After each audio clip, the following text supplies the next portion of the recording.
Story: The Glitch at Haneda. The air in the arrivals terminal of Tokyo Haneda Airport was a thick cocktail of scents. The briny tang of the nearby bay, the sweet perfume of cherry blossom tobacco, and the acrid bite of jet fuel. It was the smell of progress, of a nation pulling itself from the ashes of war and looking toward a future written in steel and neon. For Kenji Tanaka, a junior customs officer, it was simply the smell of another Tuesday.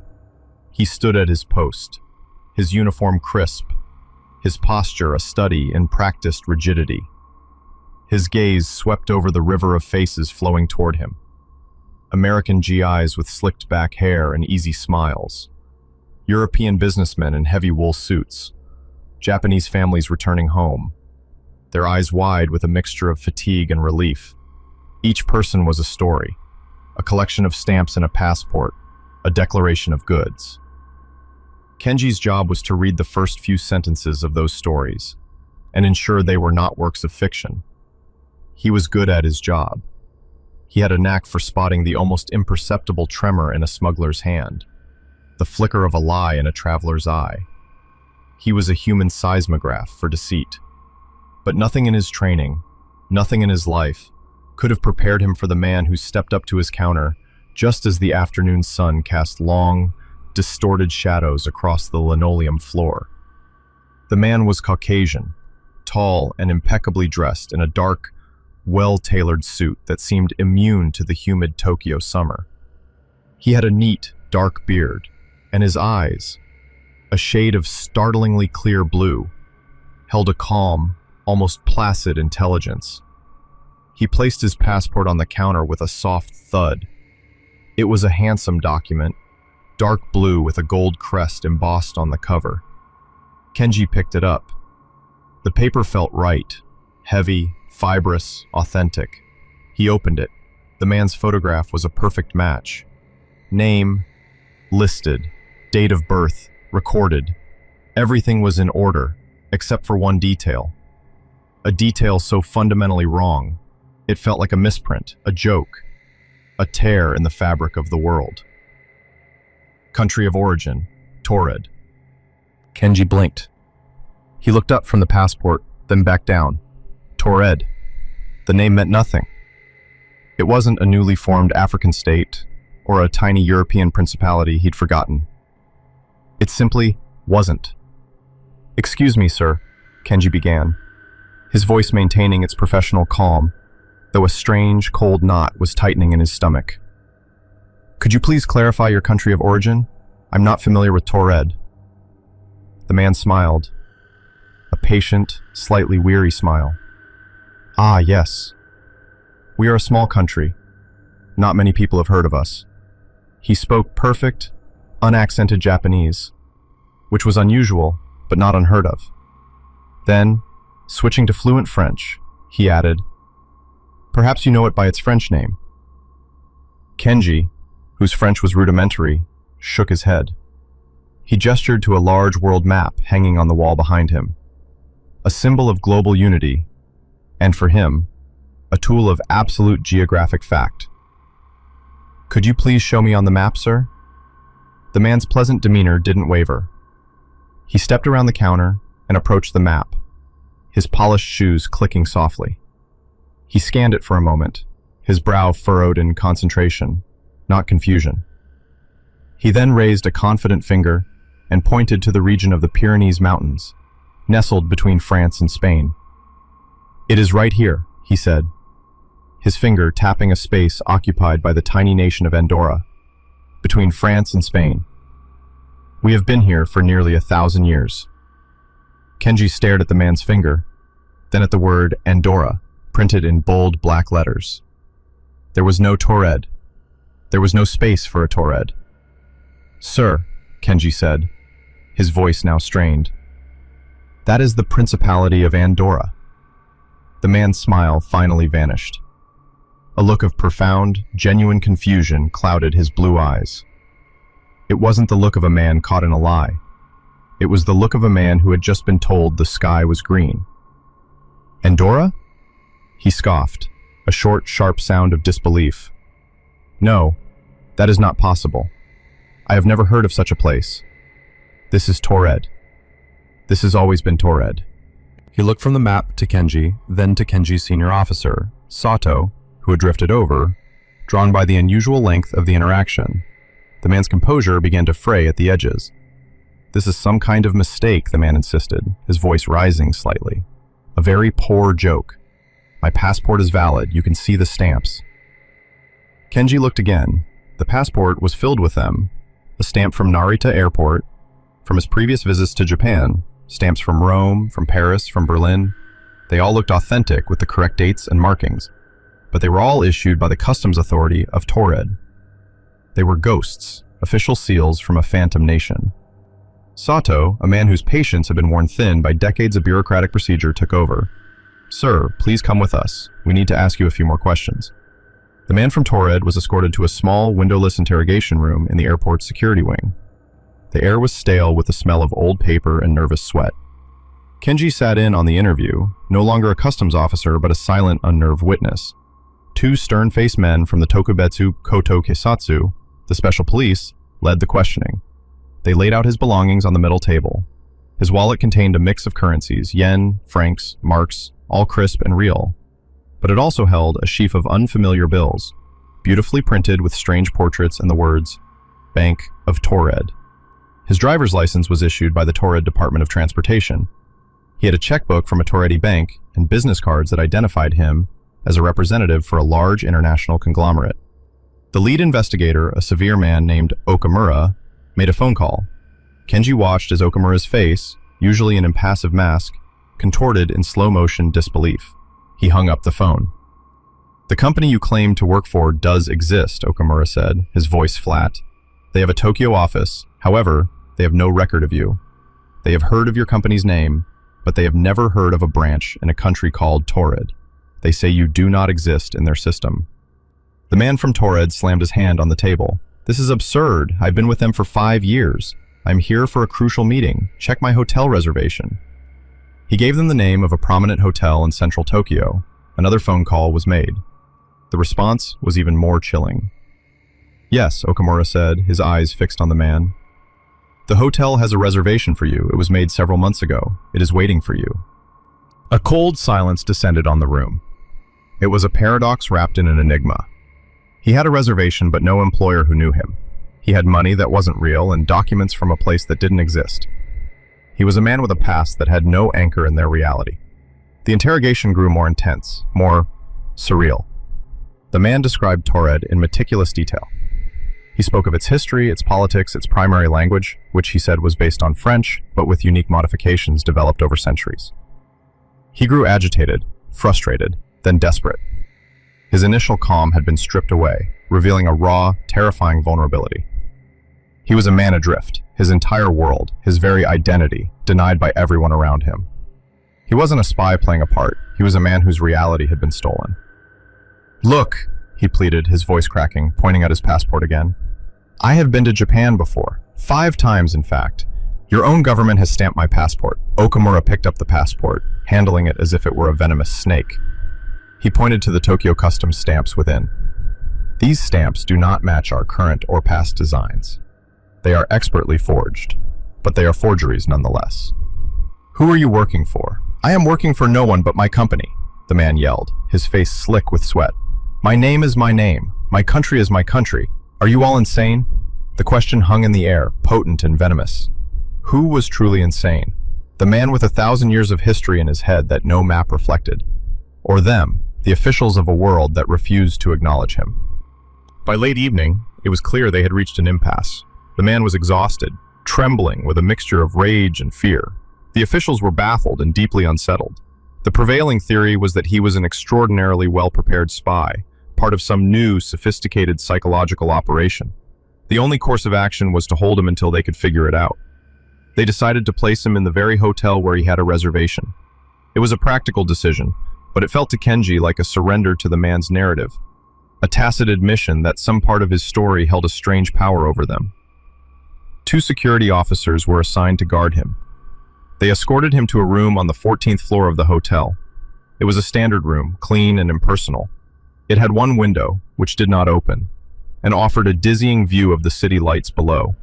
There was no balcony. There was only one door.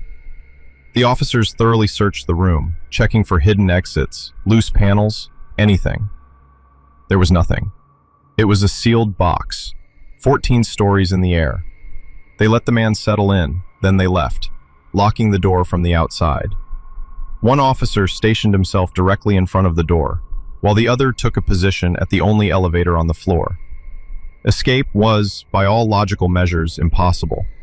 All of his belongings, the phantom passport, the non-existent currency, the briefcase, were locked away in a secure safe back at the airport. Kenji went home that night, but he did not sleep. He sat in the dark of his small apartment, the city's hum, a distant, alien sound. He kept seeing the man's face, the journey from calm confidence to abject terror. He kept hearing the man's finger tapping on the map, insisting on a truth that the world denied.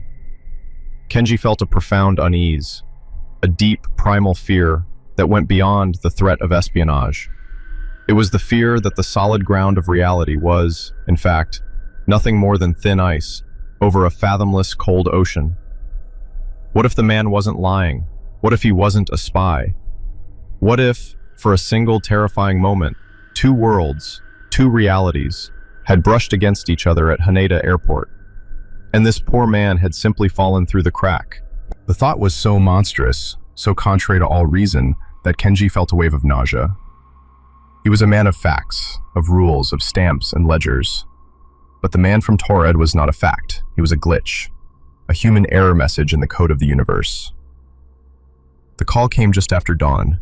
It was Sato, his voice tight with a tension that crackled over the phone line.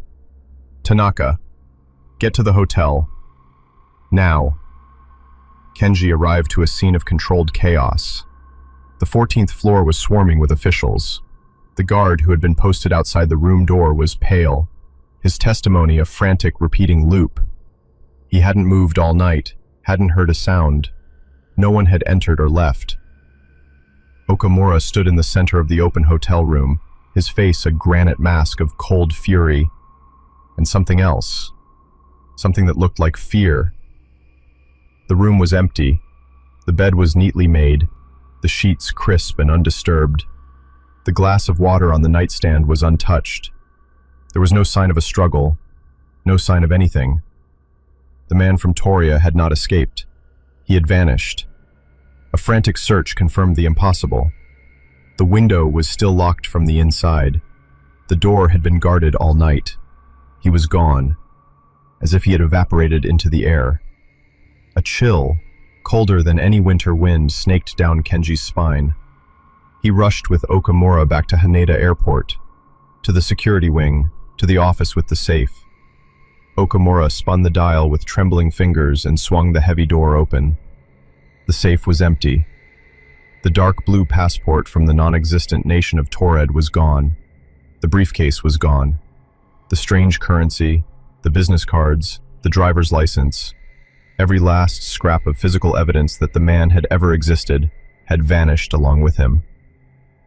They had disappeared from inside a locked safe in a secure room in a guarded airport. It was an impossibility layered on top of an impossibility. It was a violation of the laws of physics and reason. In the days that followed, a silent, frantic panic gripped the upper echelons of the Tokyo government. The incident was classified at the highest level. The official report, which Kenji was forced to sign, was a work of pure fiction. It stated that a mentally unstable individual with a forged passport had attempted to enter the country, suffered a psychotic break, and was quietly deported to a European mental health facility.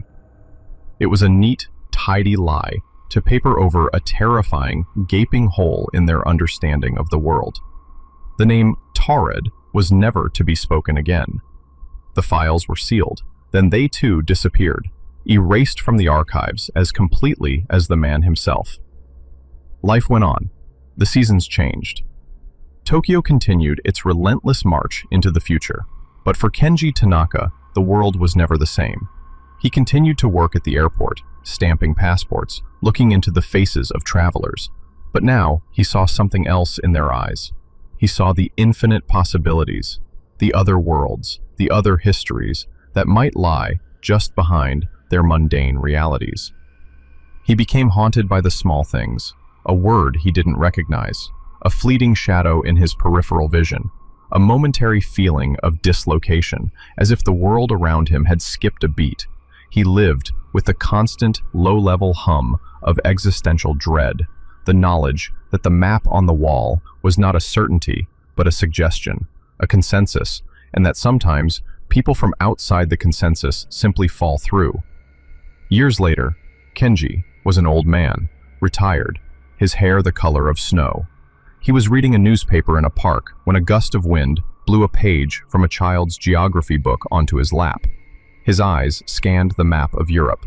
He saw France, he saw Spain, and nestled between them, he saw the small, familiar shape of Andorra. But for a single, heart-stopping second, a sliver of time so brief it might have been a trick of the light, a flicker of a dying synapse in his own brain, the word printed there was not Andorra. For one terrifying silent beat of his old, tired heart, the word was torrid. He blinked and it was gone. It was Andorra again. It had always been Andorra. But Kenji knew. He knew that the glitch at Haneda had not been an isolated event. It was a warning. The world was not as solid as it seemed. The cracks were always there, just beneath the surface. And the man could spend his whole life looking over his shoulder, waiting for the moment when he too might simply fall through.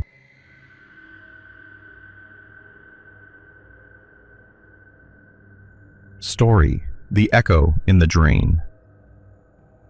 To understand the horror of Shinjuku Station, you must first understand the station itself. It is not merely a transit hub, it is a living, breathing organism. A concrete and steel leviathan sprawled across the heart of Tokyo. Each day, more than 3.5 million souls, more than the entire population of Chicago, are pumped through its arteries, veins, and capillaries. They flow in ceaseless, anonymous rivers, a torrent of humanity, so vast that an individual becomes less than a drop of water in an ocean. They rush for the Yamanote line, the Chuo line, the Odakyu and Keio lines. They navigate a multi-level labyrinth of platforms, tunnels, underground malls, and endless corridors that spiderweb outwards for miles beneath the city. The station is a city under a city, a world with its own ecosystem, its own climate, its own predators and prey. And like any great beast, it has its dark, forgotten places, its gut, its bowels. This was the world of Kenji Tanaka. Kenji was 58 years old, a man whose life had been sanded down to a smooth, predictable routine by time and quiet tragedy. His wife, Akiko, had passed away a decade prior, taking with her the color and noise of his world. Now, his life was one of shades of gray, measured not in milestones, but in the steady, metronomic rhythm of his job. He was a maintenance worker for the East Japan Railway Company, assigned to the Shinjuku sector. For 30 years, the station had been his parish. He knew its secrets. He knew the shortcut from the Marunouchi line to the Saikyo line that wasn't on any map. He knew which vents carried the smell of freshly baked taiyaki from the basement food court all the way to the service tunnels on the 3rd floor. He knew the specific groan the escalators made just before they needed lubrication. He was the station's caretaker, its silent confessor. He cleaned up the messes people left behind, the forgotten umbrellas, the spilled coffee, the occasional puddle of vomit from a night of overindulgence in the nearby Golden Guy district. He was a ghost in the machine, invisible to the millions who rushed past him every day. And he preferred it that way. The station's chaos was his sanctuary. Its constant, deafening roar was his silence. The endless flow of strangers was his solitude. Our story begins on a Tuesday in late February. The Tokyo air was still sharp with a bite of winter, a damp chill that seeped through coats and settled deep in the bones. Inside the station, the air was a stale, recycled cocktail of perfume, ramen broth, and the faint, metallic tang of the train tracks. Kenji was on the late shift, 10 p.m. to 6 a.m., the hours when the great beast of Shinjuku began to quiet down, its breathing slowing to a shallow, fitful sleep. By 2:30 a.m., the station was at its most desolate. The last trains had long since departed, their rumbling thunder fading into memory. The river of people had dwindled to a trickle of tired office workers, late-night revelers, and the city's homeless seeking refuge from the cold. The only sounds were the distant hum of the ventilation systems, the rhythmic clack, clack, clack of his own work boots on the tiled floor, and the occasional disembodied announcement echoing from a loudspeaker into the empty concourse. Kenji pushed his janitorial cart into the women's restroom. He propped the door open with a yellow rubber wedge, the squeak of the hinge unnaturally loud in the silence. He went about his work with the unthinking efficiency of long practice. He wiped down the mirrors, refilled the soap dispensers, and collected the trash from the small bins. Everything was as it should be. Everything was normal. He was about to start mopping the floor when he heard it. It was faint, so faint he almost dismissed it as a trick of the ear, a phantom sound born from the station's endless hum. It was a voice, a woman's voice. Dok, desu ka? Where am I? The sound was thin and watery, distorted as if coming from a great distance, or through a wall of water. It seemed to emanate from the last stall at the far end of the restroom. Kenji froze, mop handle clutched in his hand. His heart gave a sudden, sharp lurch. A prank? A young woman who had drunk too much and fallen asleep in the stall? It wasn't unheard of. "Hello," he called out, his voice firm but respectful. In Japan, a man entering a women's restroom, even for work, was a delicate matter. "This is station maintenance. Is anyone in there? The station is closing." Silence. The only reply was the gentle drip, drip, drip of a leaky faucet. He waited a full minute, listening. Nothing. He must have imagined it. The station played tricks on you during the graveyard shift. The groaning pipes, the wind whistling through the tunnels. They could sound like anything if you were tired enough. He shook his head, a small, embarrassed smile playing on his lips. An old man getting spooked by shadows. He was better than that. He walked over to the last stall. The door was closed, but the indicator lock was green, showing it was unoccupied. Still, for his own peace of mind, he knocked gently on the particle board door. "Excuse me, is everything all right?" No answer. He pushed the door. It swung inward with a low groan, revealing the small, empty space. The toilet was an old-style Japanese squat toilet, a porcelain trough set into the floor. It was clean, or as clean as 30 years of service would allow. Nothing was out of place. He checked the other stalls, all empty. He shrugged, the unease slowly receding, replaced by the familiar logic of his routine. He finished mopping the floor, the wet sloshing sound erasing the memory of the phantom voice. He packed his cart, removed the door wedge, and continued his rounds. The incident was forgotten, a tiny, insignificant ripple in the vast ocean of his night. But it wasn't. 2 nights later, he was back in the same restroom. The same time, the same task, the same oppressive silence. He worked with a deliberate, almost defiant focus, trying to prove to himself that the other night had been nothing. He was wiping down the sinks when the voice returned. "Samui." So cold. This time, it was clearer. It was a whisper, but a distinct one, a thread of sound, raw with a misery that felt chillingly real. It came from the same place, the last stall. Every muscle in Kenji's body went rigid. This was not the wind. This was not a pipe. The hair on his arms and the back of his neck stood on end, a primal, animalistic response to something deeply wrong. The cherry blossom air freshener suddenly smelled sickeningly sweet, like funeral flowers. He swallowed, his throat dry. "Who's there?" he called out, his voice a strained croak. The whisper came again, a little stronger now, laced with a desperate, pleading quality. "Tasukete, help me." Kenji's blood ran cold. It wasn't a prank. The tone was too genuine, too filled with suffering. He dropped his cleaning rag and moved cautiously towards the last stall, his work boots making soft, hesitant sounds on the floor. He felt a profound sense of dread, a feeling that he was standing on the edge of a place he was not meant to be. He stopped before the stall door. The lock was still green. unoccupied. "I can hear you," he said, trying to keep his voice steady. "Where are you? I want to help." The only response was a soft, gurgling sound, like water draining away, and then silence. A heavy, absolute silence that was more terrifying than the voice itself. He shoved the door open with more force than necessary. It slammed against the partition wall with a loud crack. The stall was, of course, empty. He stared down at the squat toilet, his mind racing. The voice seemed to be coming from inside it, from the drain. This was impossible. The pipes were narrow, leading directly into the station's main sewage and septic system. No person could be in there. Could it be a radio? A phone dropped down the drain. But the sound was so human, so full of pain. He got down on his hands and knees, his old joints protesting.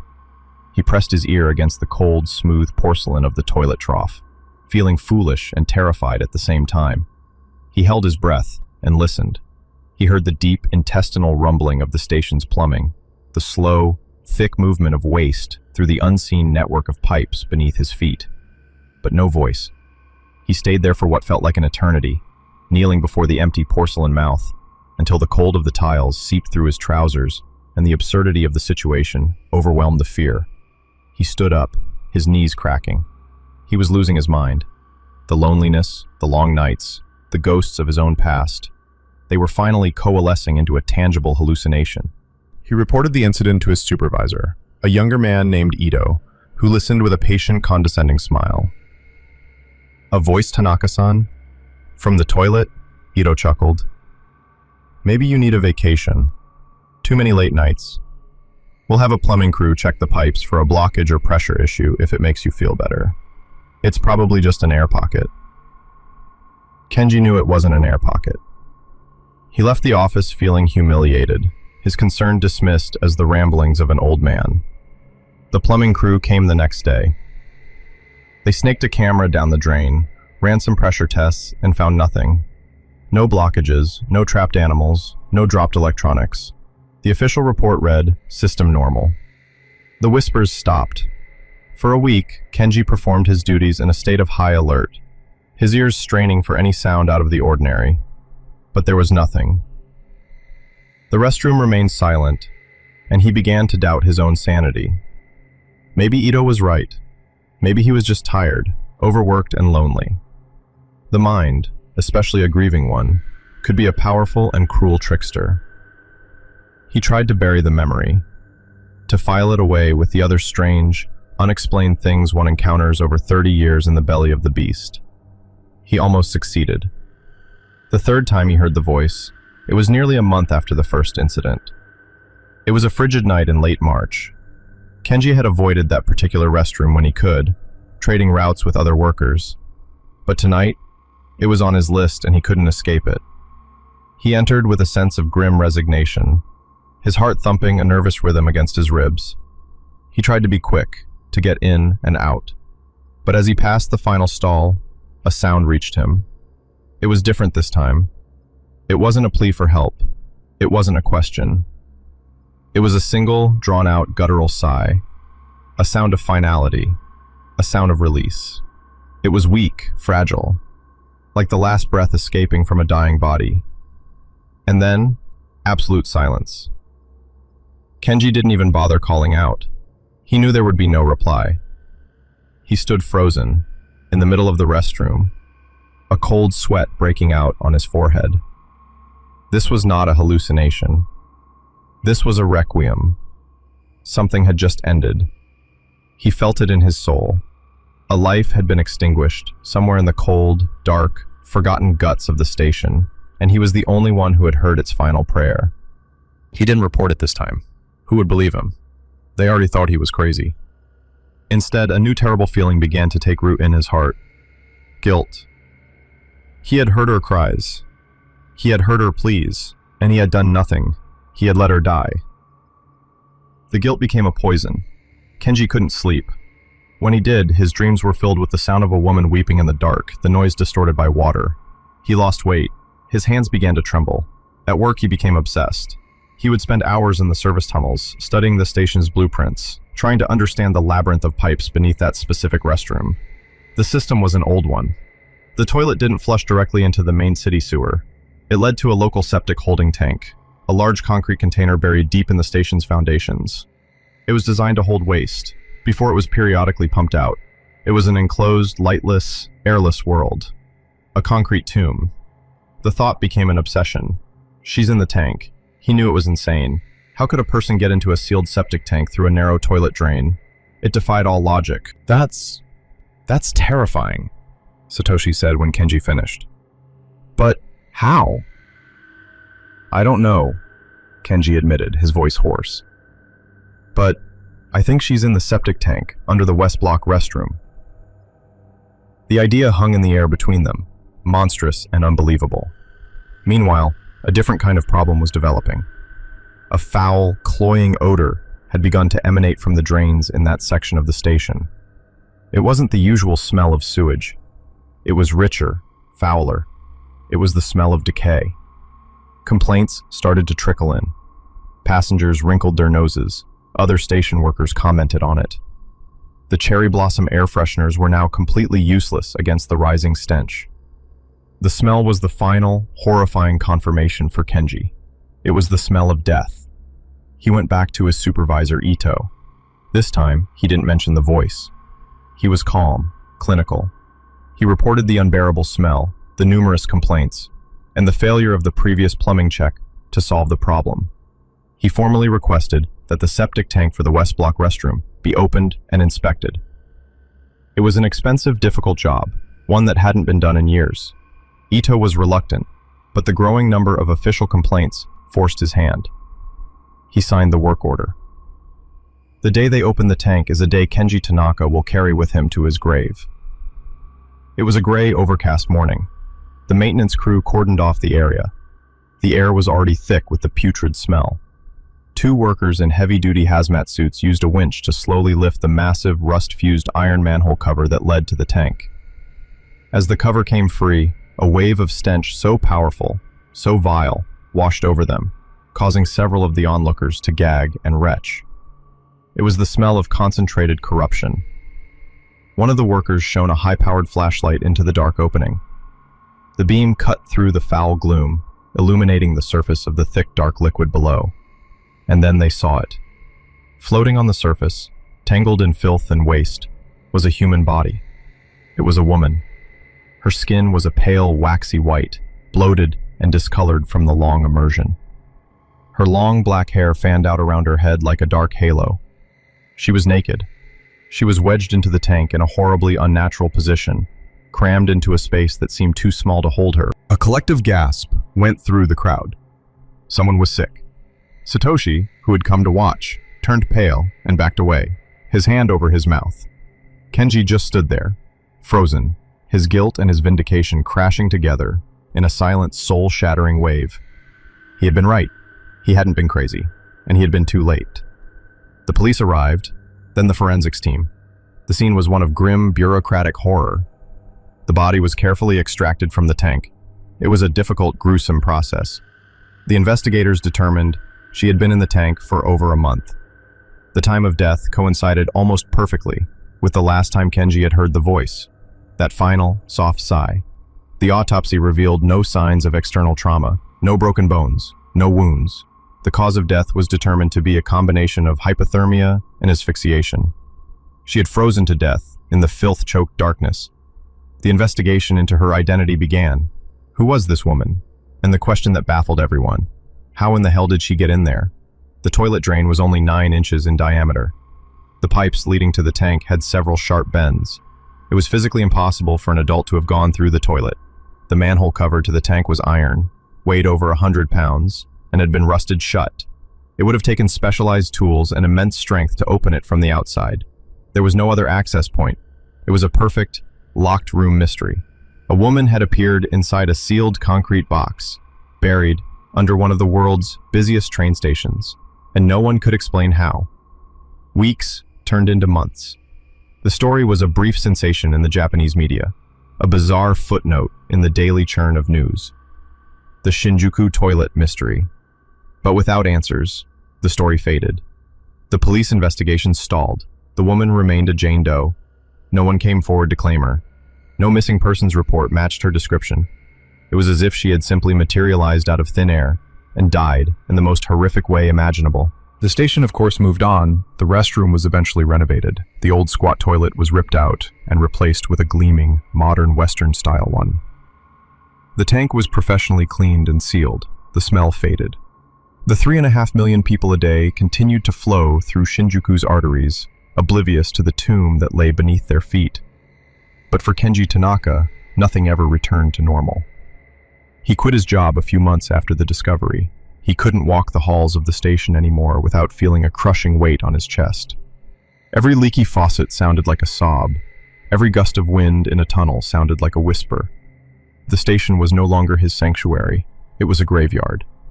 The roar of the trains was no longer his silence. It was a scream. He had been the sole witness to a woman's final, desperate moments. He had heard her voice, an echo from her own tomb, a plea that had traveled through iron and concrete and water to reach him. A plea he had been unable to answer. The mystery was never solved. To this day, no one knows who the woman was or how she got into that tank. There are theories, of course. Dark, unsettling theories. Some whisper she was the victim of a bizarre, almost supernatural crime. Others wonder if, in a state of profound desperation or mental breakdown, she had somehow achieved the impossible, contorting herself into the pipes in an act of suicide that defied physics. But Kenji knew the truth, even if he couldn't explain it. He knew that in the heart of that great, indifferent beast of a station, a woman had died, alone in the cold and the dark. And in her last moments, she had called out. And he had heard. Sometimes, even now, in the dead of night, in his small, quiet apartment, Kenji thinks he can still hear it. A faint, watery whisper on the edge of hearing. Help me. So cold. It is the echo in the drain, the ghost in the machine. A permanent stain on the silence of a city that never sleeps, and a world that never listens.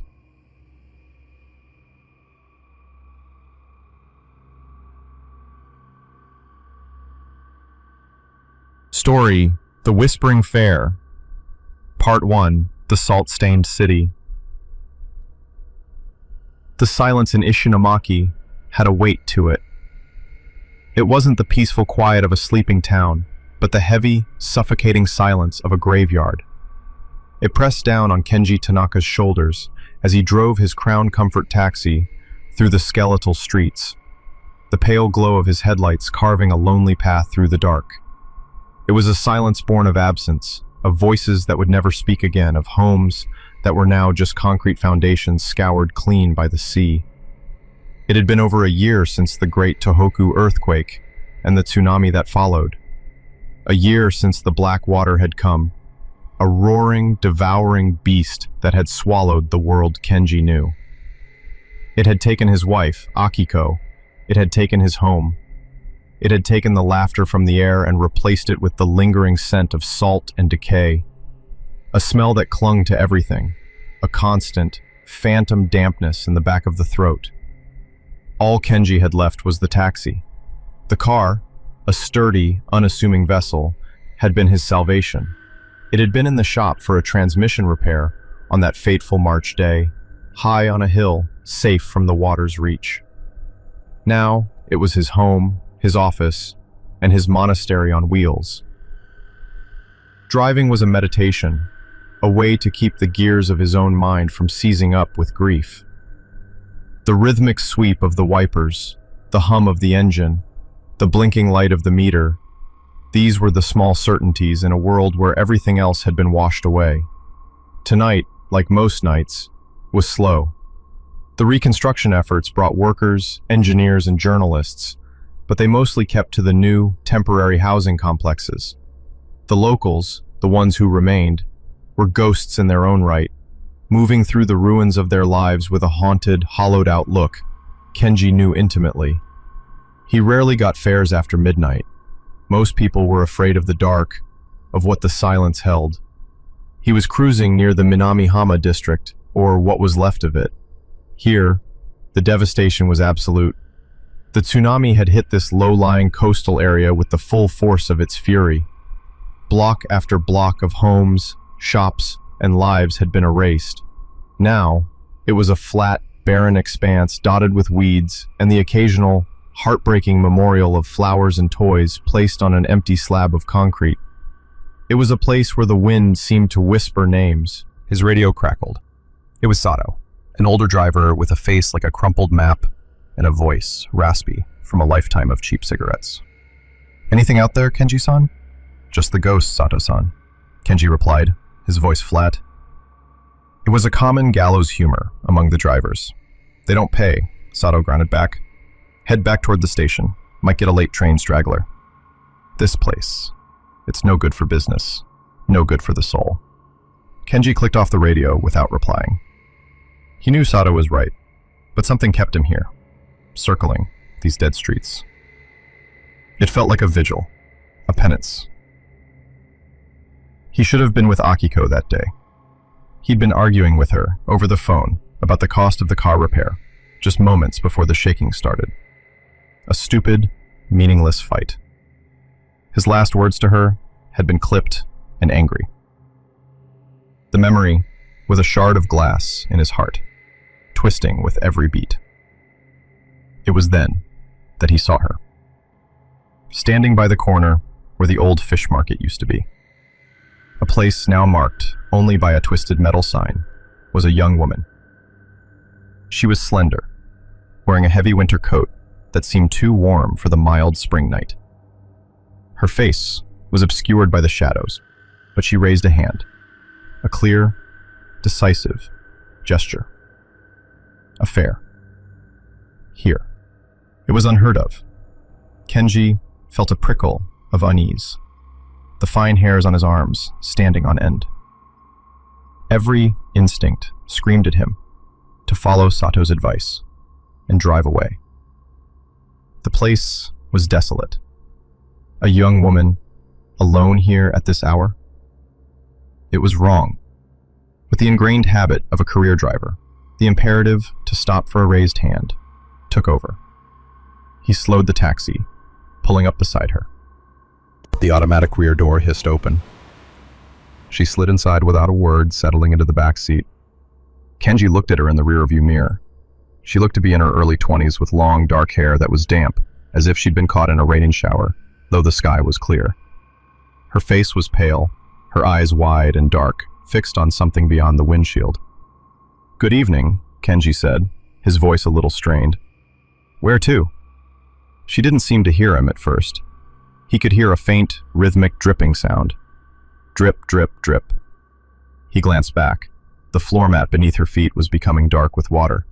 "Ma'am?" he tried again, a little louder. She finally focused on him, her eyes meeting his in the mirror. There was a profound, bottomless sadness in them that made his breath catch. "Hioriyama," she said, her voice soft, barely a whisper. "Please." Hioriyama Park. It was on a hill overlooking the city, a place people went to see the view, to remember what Ishinomaki had once been. A strange destination for this time of night, but not impossible. "Of course," Kenji said, putting the car in gear and hitting the button on his meter. The red numbers glowed to life. 730 yen. He pulled away from the curb, leaving the ghost of the fish market behind. The drive was silent. The only sounds were the hum of the engine, the tires on the asphalt, and that persistent, quiet dripping. Kenji kept his eyes on the road, but he was acutely aware of his passenger. He could feel her presence like a pocket of cold air in the cab. He risked another glance in the mirror. She was shivering, her arms wrapped tightly around herself, her gaze lost in the passing ruins. "Are you all right, miss?" he asked, his professional concern warring with a growing sense of dread. "Are you cold? I can turn up the heat." She shook her head slowly. "I'm fine," she whispered. It's all gone. I didn't realize how much was gone." Her words hung in the air. Kenji knew that sentiment well. He had felt it himself 1,000 times. The shock, even after all this time, of seeing an empty space where a memory was supposed to be. Yes, he said, his voice thick. It is. They drove on, climbing the winding road toward the park. The city's temporary lights spread out below them, a broken constellation. As they neared the top, the woman spoke again, her voice a little stronger. Please, can you stop here? Kenji pulled over. They weren't at the main entrance to the park, but a small, unofficial overlook a little way down the hill. Is this the place? He asked, confused.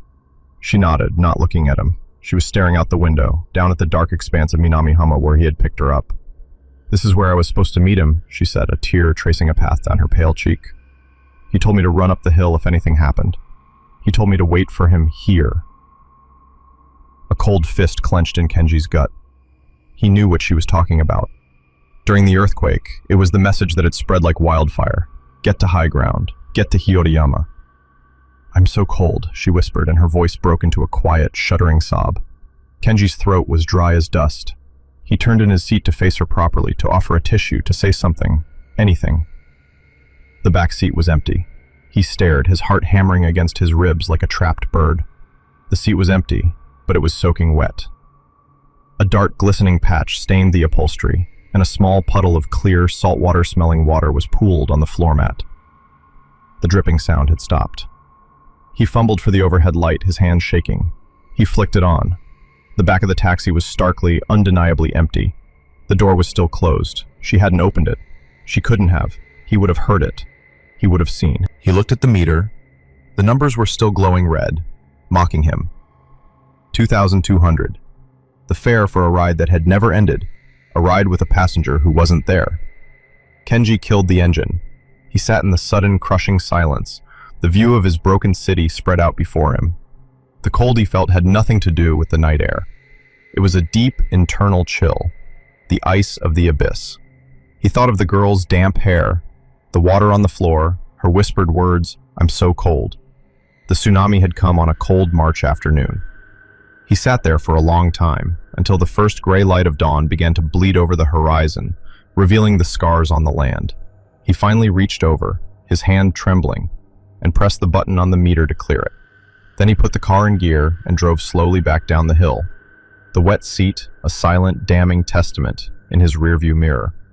He had given his first ride to a ghost, and he knew, with a certainty that terrified him, it would not be his last. Part 2. The Passengers of Memory. The story of the wet seat spread through the Ishinomaki taxi driver community like a contagion. At first, Kenji told no one. He tried to rationalize it. He was tired. He was grieving. It was a waking dream, a hallucination brought on by trauma. He scrubbed the seat until his knuckles were raw, but he couldn't erase the memory. The phantom chill lingered in his car. A week later, at the taxi stand near the train station, he overheard Sato arguing with a younger driver, Endo. I'm telling you, it's not just the grief sickness, Sato insisted, his voice low and urgent. This was different. He was in my car. Kenji froze, his hand on the door of his own taxi. He got in at Karonowaki, Sato continued, not noticing Kenji. An old man. Nice suit, but it looked wrong. Dusted with something. He asked me to take him to his home address. An address that doesn't exist anymore. Just a foundation full of rubble. Endo scoffed. So he was confused. An old man. Probably lost a few marbles after, you know. Listen to me, Sato hissed. When we got there, to this empty lot, he just wasn't there anymore. Vanished. I turned around and poof. Gone. But the meter was still running. And this... Sato held up his logbook, his finger tracing a line. I wrote down the fare. Standard practice. But I didn't take any money. How could I? This phenomenon became known as a ghost fare. A ride for which the driver received no payment. Logged in their books as a loss. An unpaid debt to the departed. Kenji walked over, his face grim. The seat, he said, his voice quiet. Was it wet? Sato's eyes widened. No, not wet. But there was a fine gray dust on the seat. Like ash. Or dry mud. He looked at Kenji, a flicker of understanding passing between them. You too. Kenji just nodded. From that day on, the whispers became a quiet roar. Almost every driver who worked the night shift had a story. They were never monstrous. They were just sad. A man in his 30s, asking to be taken to the elementary school where his children had been. A woman asking to go to the hospital, unaware it had been gutted. They were all polite. They all seemed confused, as if they had just woken from a long, disorienting dream and were simply trying to go home. They always appeared in places of profound loss, near the sites of washed-away neighborhoods, by bridges that had been submerged, outside schools that had become evacuation centers and then morgues. And they always vanished upon reaching their destination, a destination that no longer held a home, only a memory. Sometimes they left behind a damp spot, sometimes a glove, once a single child-sized shoe. Kenji's second encounter happened a month after the first. He picked up a young man, no older than a high school student, near the mangled remains of the Mangattan Museum. The boy was gaunt, his eyes hollow, and he clutched a backpack to his chest as if it contained all the treasures of the world. "Can you take me to Ogatsu?" the boy asked. His voice was thin and reedy. Ogatsu was a town further up the coast, one of the hardest-hit communities. It had been nearly wiped from the map. There's not much left of Ogatsu, son," Kenji said gently. "My parents are waiting," the boy insisted, a stubborn set to his jaw. "I have to get back." A sense of weary resignation settled over Kenji. He nodded, started the meter, and began the long drive north. As they drove, the boy began to talk. He spoke of his family's inkstone carving business, a tradition passed down for generations. He talked about his dog, Pochi. He talked about the girl he liked in his class. He spoke of his life with a simple, earnest clarity, as if it were all still happening. Kenji just listened. He realized that's what this was. He wasn't just a driver, he was a confessor, a listener. These weren't hauntings in the traditional sense. They were echoes, unfinished conversations, the last thoughts of people who hadn't had time to say goodbye. When they arrived at the coordinates the boy had given him, it was, as Kenji had known it would be, a scene of utter ruin. The road crumbled away into a field of debris and mud. There was nothing there. "This is it," the boy said, his voice filled with a terrible, dawning confusion. But where? Kenji turned to look at him, to offer what little comfort he could. And the boy was gone. The backpack he had been clutching so tightly was gone. All that remained was the faint, earthy smell of wet stone and the running meter. Kenji cleared the fare, logged the loss, and sat for a moment, listening to the lonely cry of the gulls. The experiences began to take their toll. Kenji's nights were sleepless, filled with the faces of his phantom fares. During the day, he was jumpy, irritable. The line between the living and the dead was blurring. Every potential customer on a dark street corner made his heart leap with a mixture of hope and terror. The grief for Akiko, which he had managed to pack down into a dense, manageable ball of pain, was unraveling. The sorrow of his passengers was pulling the threads, and his own loss felt raw and new again. He started seeing them even when he wasn't working. A woman with damp hair in the reflection of a shop window. A man in a dusty suit walking into a wall where a door used to be. He began to feel like he was losing his mind. Ishinomaki was no longer just a city of physical ruins. It was a city of psychic wounds, and he was an open nerve, feeling every single one. One evening, he read an article in a local paper. A young sociology student from a university in Sendai was in town, studying the psychological after-effects of the tsunami. Her name was Yuka Kudo. The article mentioned she was interviewing locals about their experiences, including folkloric or unusual phenomena. It specifically mentioned stories circulating among taxi drivers. For the first time in a long while, Kenji felt a spark of something other than dread. Validation. He wasn't alone. He wasn't crazy. This was real. Real enough for a sociologist to study. But the idea brought little comfort. If it was real, then the world was a far stranger, sadder place than he had ever imagined. The breaking point came on a cold, rainy night in late autumn. He picked up a middle-aged man who got in and simply said, "Am I dead?" The question was so direct, so devoid of the usual confusion, that it shocked Kenji to his core. He looked in the rearview mirror. The man's face was placid, his eyes calm. He wasn't asking in a panic. He was asking for information. Where did you want to go? Kenji stammered, evading the question.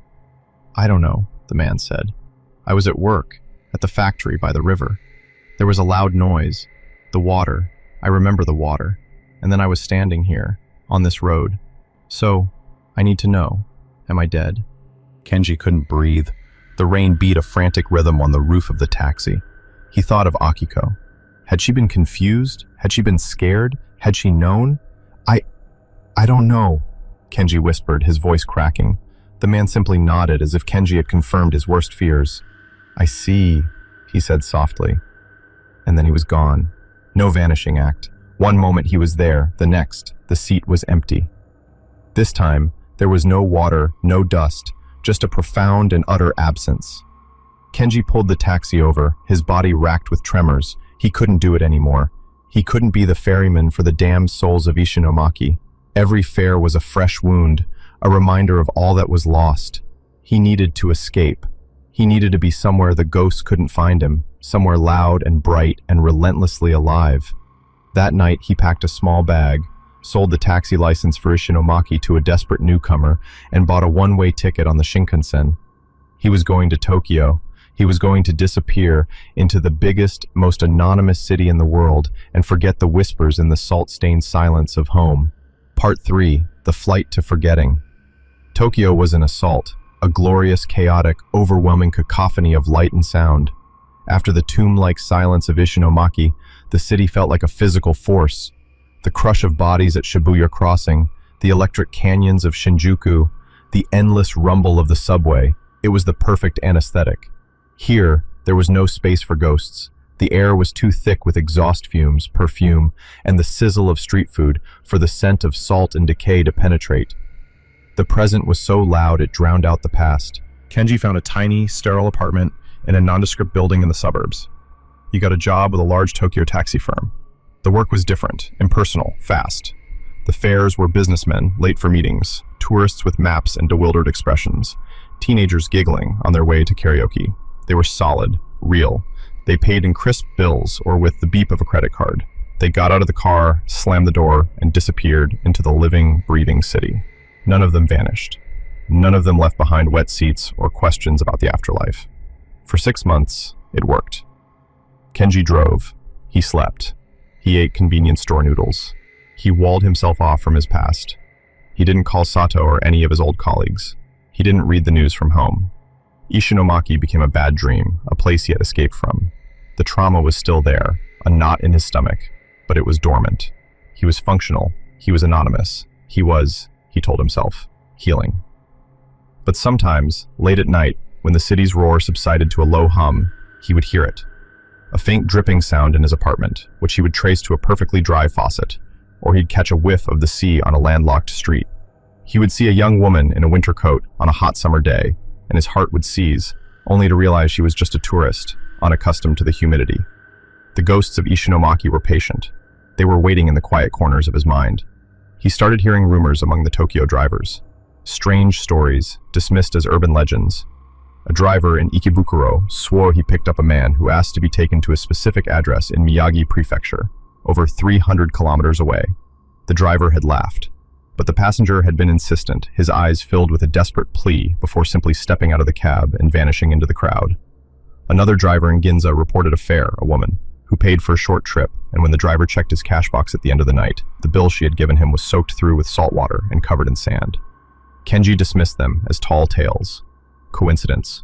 The city was full of eccentrics. He refused to connect the dots. The haunting was tied to the land, to the place of tragedy. It couldn't follow him here. It was impossible. His carefully constructed reality began to crack on a humid August night.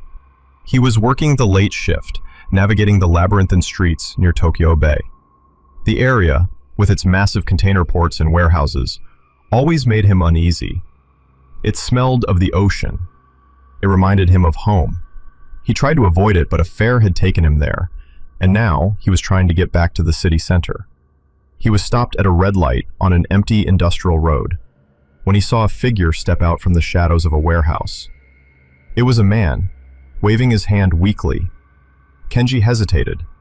The old fear, cold and familiar, coiled in his stomach. But this was Tokyo. This was business. He sighed, flicked on his vacancy light, and pulled over. The man who got in was young, maybe 30. He wore a simple t-shirt and jeans, but they were oddly damp and clung to his frame. His hair was slicked back with water. He looked exhausted, his face pale under the orange glow of the streetlights. "Where to?" Kenji asked, his voice tighter than he wanted. The man coughed, a wet, rattling sound. "Shiomidai," he rasped. Kenji's blood ran cold. Shiomidai was not a district in Tokyo. It was a neighborhood in Ishinomaki.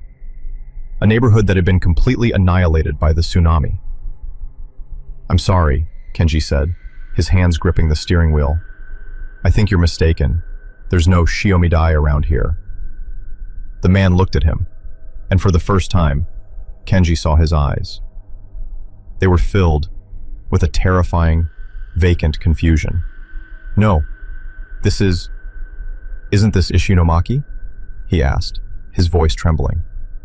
He looked out the window at the gleaming towers of Odaiba in the distance, as if they were alien monoliths. "What is all this? This wasn't here before." Kenji felt like the floor of the taxi had fallen away, leaving him in a free fall.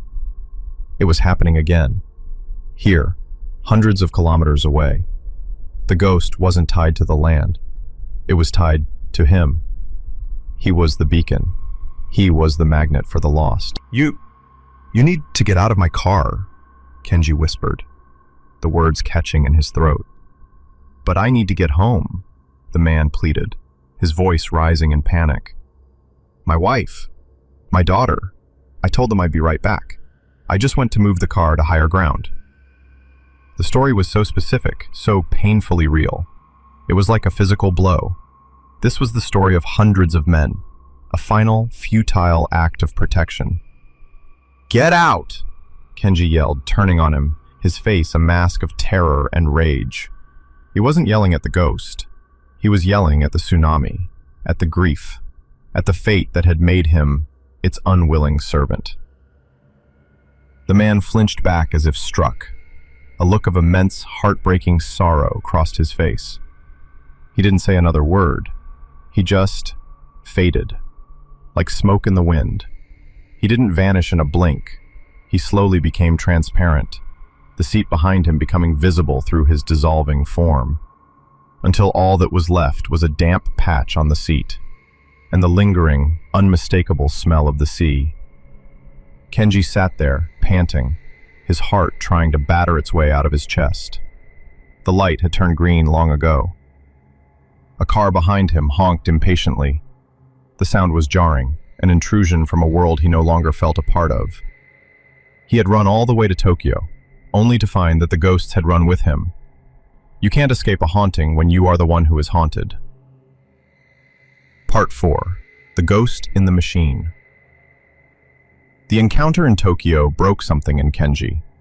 His fragile peace shattered, and the full weight of the past 2 years came crashing down on him. He quit his job the next day, claiming illness. He couldn't get back in a taxi. The enclosed space, the rearview mirror, the meter, they were all instruments of torture now.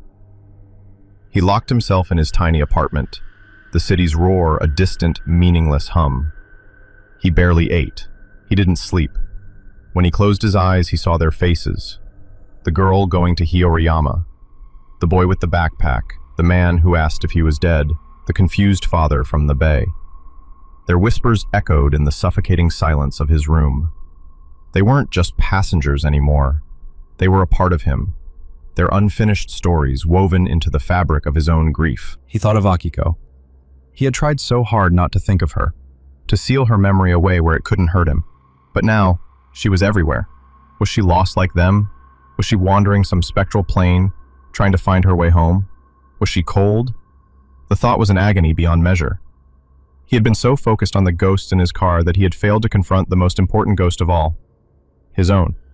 One night, spiraling in a haze of sleeplessness and despair, He found the newspaper article he had saved from Ishinomaki, the one about the sociologist Yuka Kudo. On a desperate impulse, he looked her up online. He found an email address associated with her university department. His hand shaking, he typed out a message. He didn't know what he was doing or why. He just knew he couldn't carry this alone anymore. Subject: the fairs in Ishinomaki. Kudo-sensei.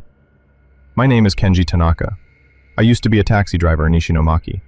I read you were studying the stories. They are not just stories. I have seen them. I gave them rides. I left Ishinomaki to escape, but they are here too.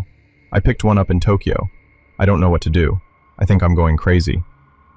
He stared at the words, a raw confession sent out into the digital void. He hit send before he could lose his nerve. He expected no reply. To his astonishment, a reply came the very next day. Tanaka-san, thank you for your message.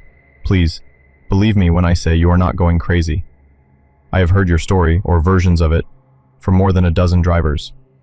The phenomenon spreading beyond the Tohoku region is something we have only heard as unconfirmed rumors. Your account is the first direct testimony. I am in Tokyo for a conference this week.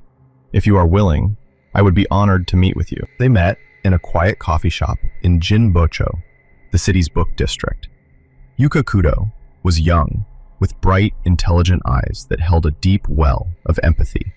She listened as Kenji poured out his story, from the first girl in the winter coat to the man at the Tokyo Bay. He left nothing out. The wet seats, the dust, the vanishing, the whispered conversations, his own terror and flight.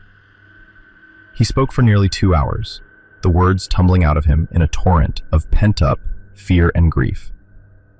Kudo didn't interrupt.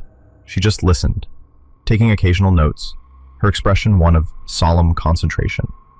When he was finally finished, exhausted and empty, she put down her pen. Tanaka-san, she said, her voice gentle. What you are experiencing is a form of collective trauma expressing itself in a way our modern world has forgotten how to interpret. In folklore, there are stories like this from all cultures after great tragedies. They are called many things: echoes, residual hauntings, crisis apparitions. But they are real, Kenji insisted. They were in my car. I believe you, she said, meeting his gaze directly. Real is a complicated word. Their grief is real. Their unfinished business is real. Your grief is real. Perhaps these passengers are drawn to those who can understand them. Those who are also navigating a profound loss. You said you lost your wife in the tsunami. Kenji nodded, a lump forming in his throat. Perhaps you are not a beacon for ghosts, Kudo suggested softly. Perhaps you are a safe harbor for souls who are lost at sea. A safe harbor. The words struck Kenji with the force of a revelation. He had seen himself as cursed, as haunted. He had never considered that he was, perhaps, chosen, that his own gaping wound of a heart was what allowed him to hear their whispers.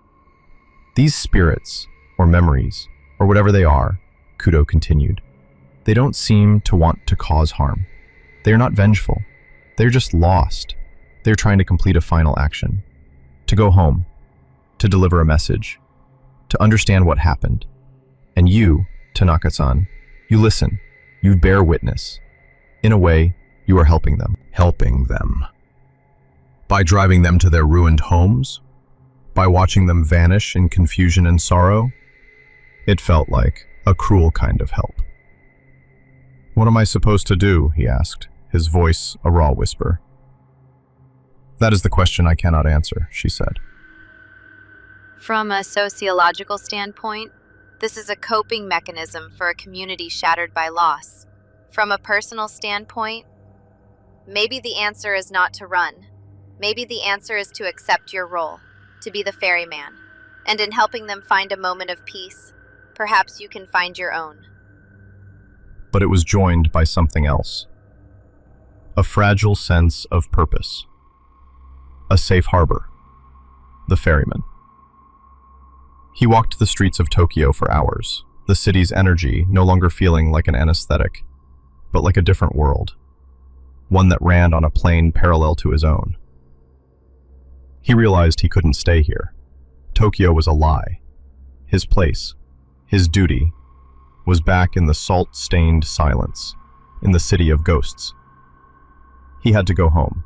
Returning to Ishinomaki was like waking from a long, feverish dream. The city was still scarred, but Kenji saw it with new eyes.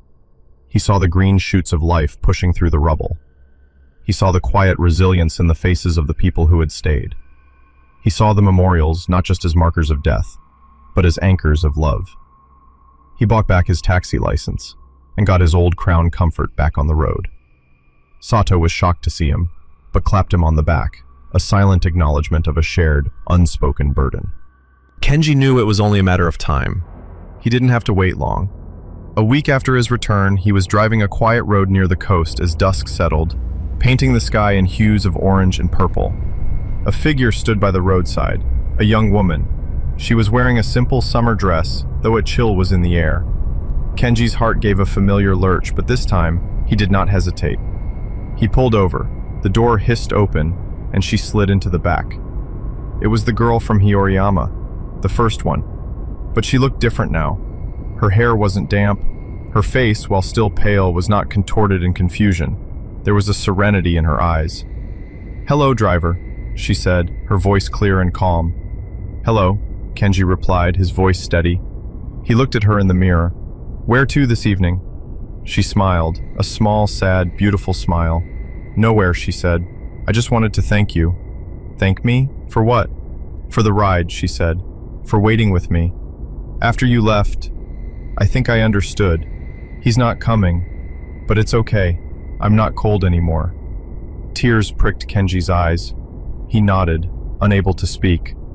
"Thank you for listening," she whispered. And then, as gently as a sunset, she faded away, leaving the seat empty and dry. Kenji sat in his taxi as the last light of day vanished, and the stars began to appear in the vast, dark sky. He did not feel fear. He did not feel dread. He felt a profound, aching peace. He understood now. He was not haunted. He was a custodian of memories, a keeper of the last whispers. His taxi was not a prison. It was a confessional, a final way station between what was lost and what could be remembered. He started the meter, out of habit, out of ritual. He didn't log it as a loss. He logged it as a service rendered.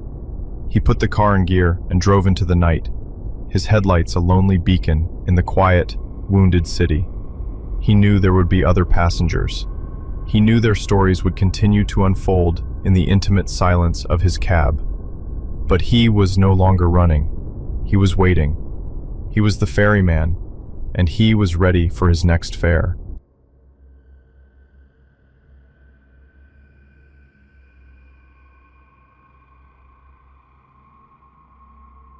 Story: The Silence of Akan Lake. The Unsolved Vanishing of Tadashi Kojima. Prologue: The Weight of Genius. In the winter of 1990, Tokyo was a city humming with the electric friction of past and future. It was a place of neon canyons and ancient temples, where salarymen in identical dark suits marched toward gleaming corporate towers built on land that once held samurai estates. The city was a monument to ambition, a relentless engine of progress. And at the very heart of this engine, its most prestigious and finely tuned gear, was the University of Tokyo, Todai. To be a student at Todai was to be anointed. It was a golden ticket, a promise of a life at the apex of Japanese society. To be a law student at Todai was to be destined for the highest echelons of power, a future judge, a formidable prosecutor, or a captain of industry. And among these chosen few, there was a name spoken with a unique mixture of awe and bewilderment: Tadashi Kojima. Tadashi was not merely brilliant, he was a phenomenon. His mind was a scalpel, sharp enough to dissect the most labyrinthine legal doctrines with an ease that seemed almost supernatural. While his peers buckled under the crushing pressure, pulling all-nighters fueled by caffeine and desperation, Tadashi seemed to coast. He absorbed knowledge as if by osmosis, his quiet presence in the back of lecture halls belying a fierce, almost frightening intellect. That fall, He had done the unthinkable. On his first attempt, Tadashi Kojima passed the National Bar exam, a test so notoriously brutal that its pass rate hovered in the low single digits. It was a feat comparable to scaling Everest without oxygen. His future was no longer a promise. It was a certainty, a gleaming, pre-paved highway to success. His family was ecstatic. His professors were proud. His classmates were envious. But those who knew Tadashi, even peripherally, saw something else behind the quiet confidence. They saw a distance in his eyes. While his peers celebrated their small victories with raucous nights out in Shinjuku, Tadashi would retreat. His small, Spartan apartment was a testament to a divided soul. On one side of his desk lay the imposing tomes of Japanese constitutional law, meticulously tabbed and annotated. On the other, stacked just as high, were books of a completely different nature, dense anthropological studies, collections of folklore, and most prominently worn, dog-eared copies of the Euchre, the sacred epic poems of the Ainu people. The Ainu were the indigenous people of Hokkaido, the northernmost island of Japan. Their culture, animistic and deeply connected to the natural world, stood in stark opposition to the concrete and steel reality of modern Tokyo. They spoke of kamui, gods and spirits that inhabited every tree, river, and animal. Their epics were not just stories. They were bridges to the spirit world, chants that could blur the line between man and nature. To his friends, this was just another of Tadashi's intellectual quirks. He's just curious, one would say. He sees patterns everywhere. But it was more than curiosity. It was an obsession. He spoke of the Ainu not as a historical subject, but as keepers of a profound, forgotten truth. He talked about the concept of kamikakushi, being spirited away by the gods, with a chilling academic seriousness. He believed the modern world, with its noise and its logic, had deafened humanity to the whispers of the kamui. He was a man with one foot firmly planted in the world of empirical law, and the other dangling over the edge of a mist-shrouded, ancient abyss. In early December, with the first cold winds sweeping down from Siberia, the pressure on Tadashi seemed to lift. The bar exam was behind him. Graduation was a formality. All he had to do was wait for the grand machine of his future to start turning. He should have been relaxed, triumphant. Instead, a strange new intensity settled over him. He withdrew even further, his conversations becoming sparse and cryptic. Then, on a perfectly ordinary Tuesday, Tadashi Kojima, the prodigy, the future legal titan, the man who had conquered the most difficult test in the nation, stepped out of his apartment and vanished from the face of the earth. Part 1. The Note in the Void. The first sign that something was wrong was the silence. Tadashi was methodical, a creature of habit. A missed call was unusual. 2 were a cause for concern. By the third day, his parents, their pride curdling into a cold knot of anxiety, took the train into Tokyo. They used a spare key to enter his apartment, a place they had always found intimidating in its intellectual austerity. The air was still and cold. Everything was in its place. The law books stood at attention on their shelf. The Ainu texts were stacked neatly on his desk. His wallet, containing his identification and a significant amount of cash, lay beside them. His passport was in its drawer. Nothing was amiss. Nothing was stolen. It was not the scene of a crime or a panicked flight. It was a room waiting for its owner to return. Then, his mother saw it. Propped against a worn copy of the Euchre, a single sheet of paper with a few lines of his precise, elegant handwriting. It was not a suicide note. It was not a cry for help. It was a statement, as calm and chillingly detached as a legal brief. Ima, akan nimasu. Shibaraku modorimasen. Shinpai shinaide kudasai. I am in Akan now. I will not be back for a while. Please do not worry. Akan. The name landed in the silent room with the weight of a stone. Akan, Hokkaido. The end of the world. A vast, sparsely populated wilderness centered around a caldera lake, deep in the heart of what was once Ainu territory. It was a place of primeval forests, volcanic activity, and winters that were not merely cold, but actively hostile to human life. In December, it was a landscape of crushing white, where temperatures plummeted to 30 below, and the sun was a pale, fleeting visitor. Please do not worry. The words were a cruel joke. How could they not worry? Why would their son, a city boy on the cusp of a brilliant career, travel over 700 miles to one of the most remote and inhospitable places in Japan without telling a soul?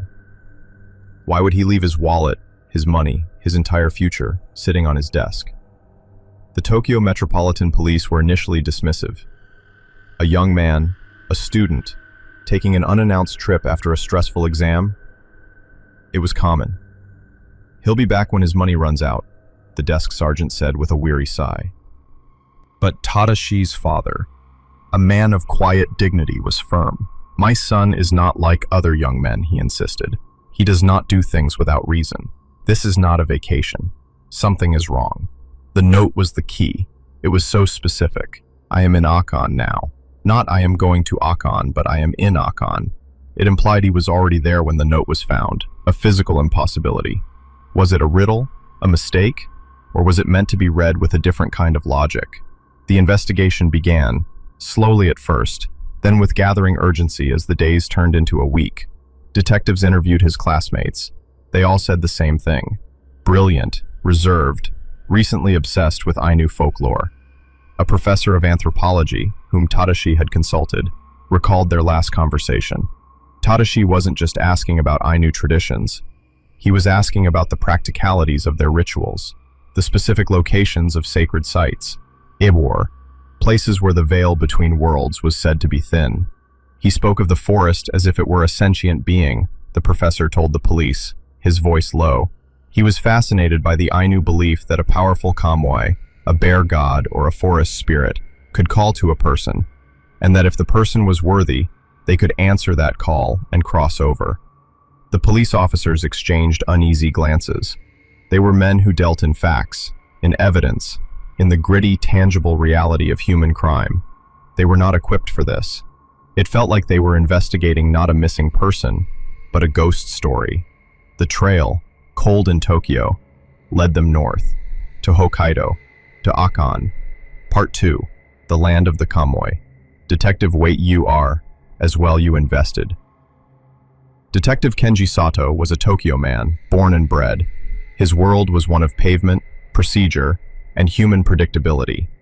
When he was assigned the Kojima case and sent to Hokkaido, it felt like being exiled to a foreign country. As his plane descended towards Kushiro Airport, all he saw was an endless, intimidating expanse of white. The snow wasn't just on the ground. It seemed to own the landscape, swallowing roads, muffling sound, and burying the world under a thick, frozen blanket. The drive to the Akan region was a journey into deepening isolation. The towns grew smaller, the spaces between them wider. The trees, heavy with snow, crowded the edges of the road like silent skeletal sentinels. The air itself felt different.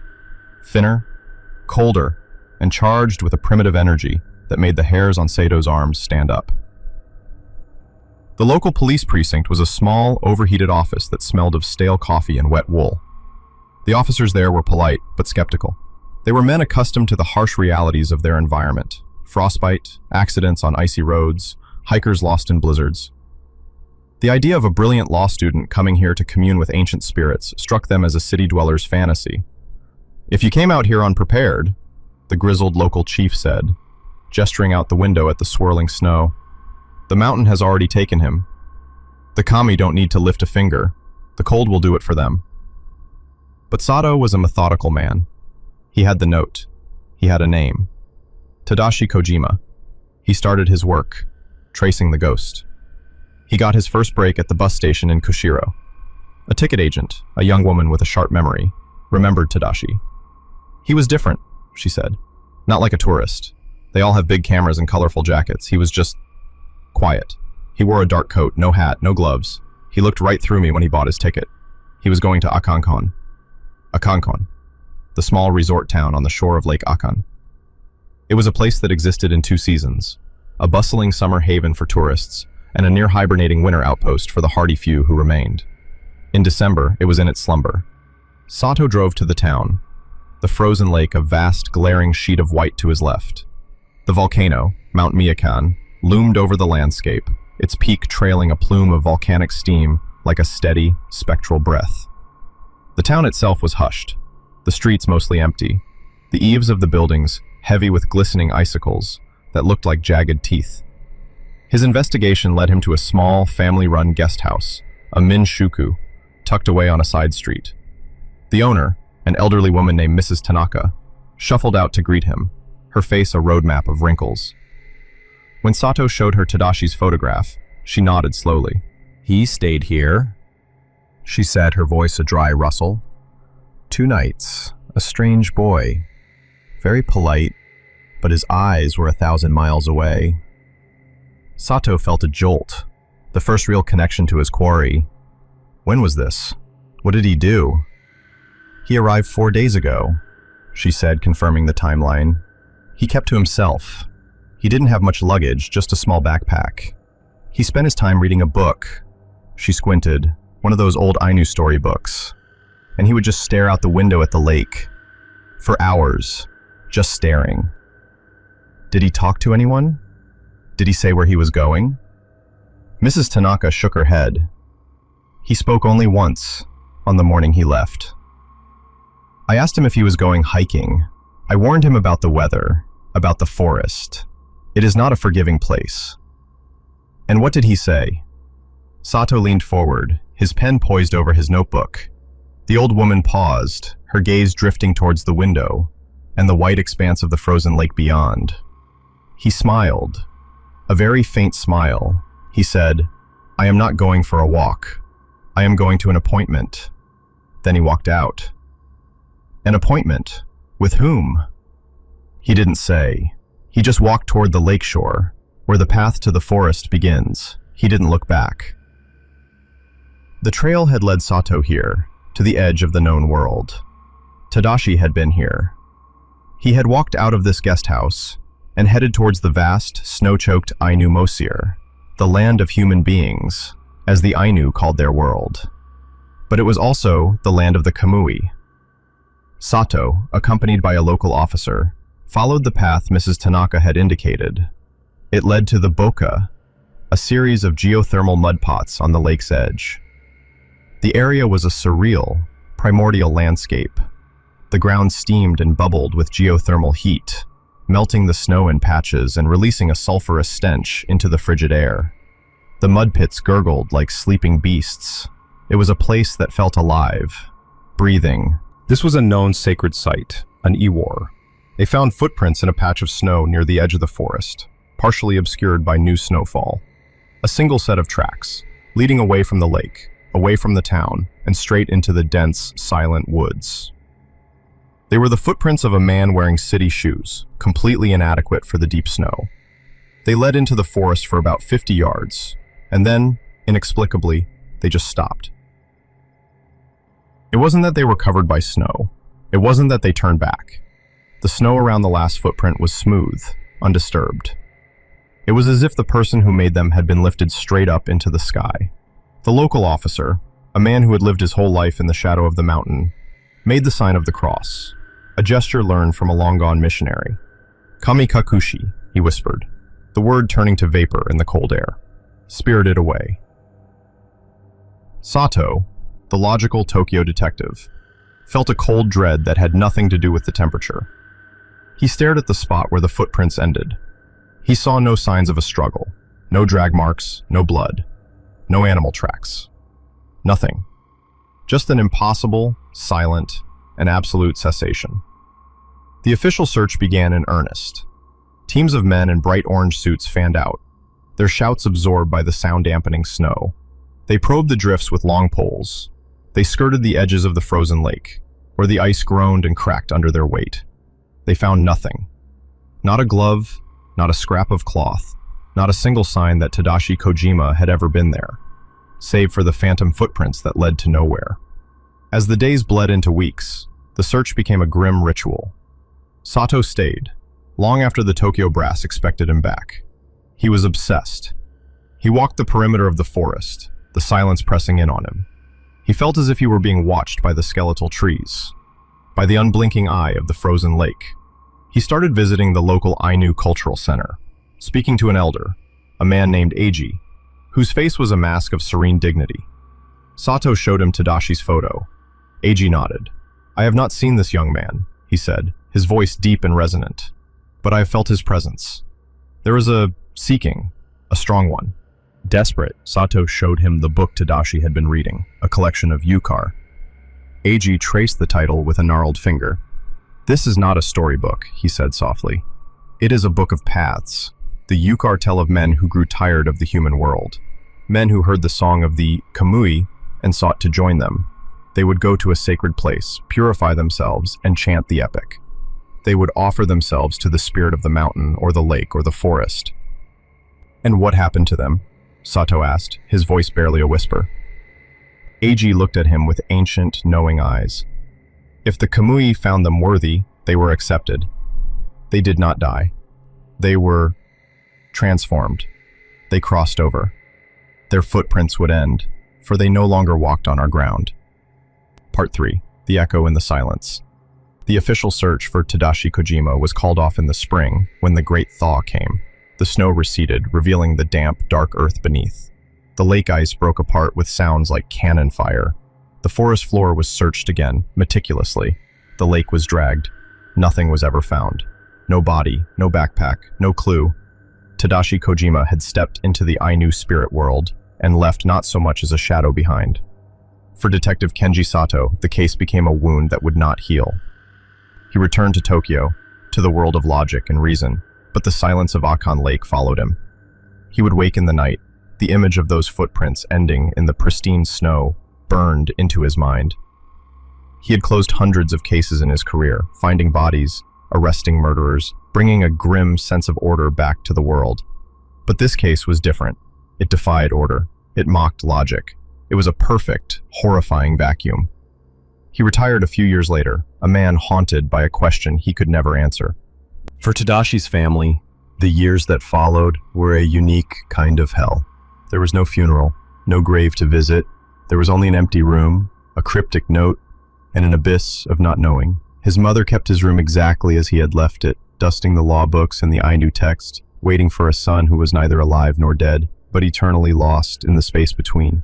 His father aged a decade in a single year, the pride he once had in his son's genius replaced by a hollow, uncomprehending grief. Over the years, the story of Tadashi Kojima became one of Japan's great, modern mysteries, a piece of dark national folklore. It was a tale told in hushed tones, a favorite of paranormal enthusiasts and true crime aficionados.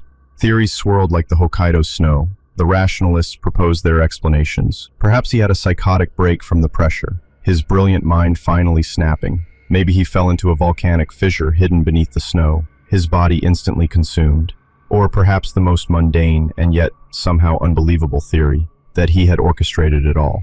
That this genius of law and logistics had staged a perfect disappearance, leaving a trail of mystical breadcrumbs to throw everyone off while he started a new life, somewhere under a new name, free from the crushing weight of his own destiny. But these explanations never felt right. They didn't account for the note's strange wording. They didn't account for the footprints. They didn't account for the profound, unsettling sense of purpose that seemed to hang over his final days. And so the other theory remained, whispered and unprovable, yet for many, the most compelling. The horror of it was not in its violence, but in its possibility. The theory that Tadashi Kojima, a man of the 20th century, had used his formidable intellect not to conquer the modern world, but to escape it. That he had studied the ancient Ainu paths not as an academic, but as a pilgrim. That he went to that steaming, bubbling patch of sacred ground, faced the ancient forest, and performed a ritual thousands of years old. In this telling, his appointment was not with a person, but with a power, a kamui, a god of the mountain. He had chanted the words from the yukar, offering his bright mind and his weary soul to the spirit world. And the spirit world, in its unknowable wisdom, had accepted. He hadn't been taken, he had gone. The horror of Tadashi Kojima's story is not the horror of a violent end, but the horror of a quiet, deliberate erasure. It is a story of a man who looked at the glittering future laid out before him, a future of wealth, respect, and power, and chose instead to walk into a frozen forest and disappear into a myth. He chose the silence of the snow over the roar of the city. He chose the whispers of the kamui over the language of the law. To this day, Lake Akan freezes over every winter. The steam rises from Mount Macon and the Baki mudpots. The snow falls, blanketing the forest in a profound and intimidating silence. And somewhere in that silence, in the vast white space between the known and the unknowable, the echo of Tadashi Kojima remains. Not as a ghost, perhaps, but as a chilling, eternal question mark. A testament to the fact that there are older, stranger paths leading out of our world than any of us can imagine. And that sometimes the most brilliant minds are the ones most tempted to walk them.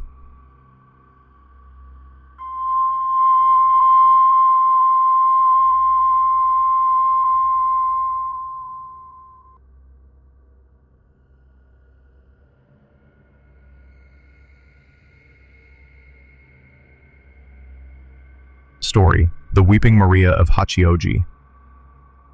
There are some places in this world that are not merely empty.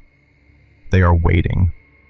They hold their breath, saturated with the residue of intense emotion, joy, love, and most potently, grief.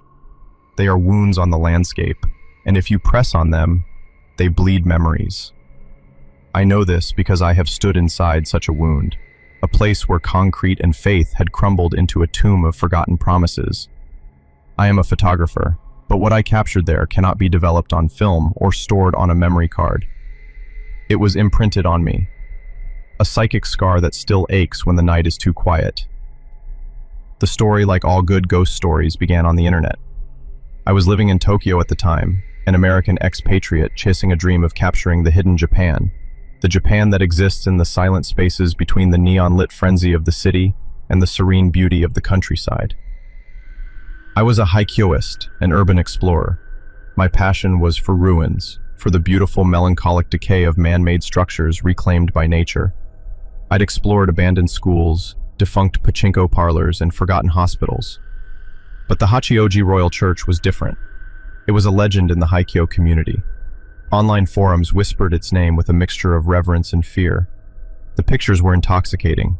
A European-style Gothic church, transplanted incongruously into the dense green mountains of Hachioji on the western fringe of the Tokyo metropolis. It looked like a fairy tale castle left to rot. Built in the bubble economy of the 1980s, it served as a lavish wedding chapel, a place where Japanese couples could live out a Western fantasy for a day. Then, the bubble burst. The chapel became a high-end restaurant, then that too failed.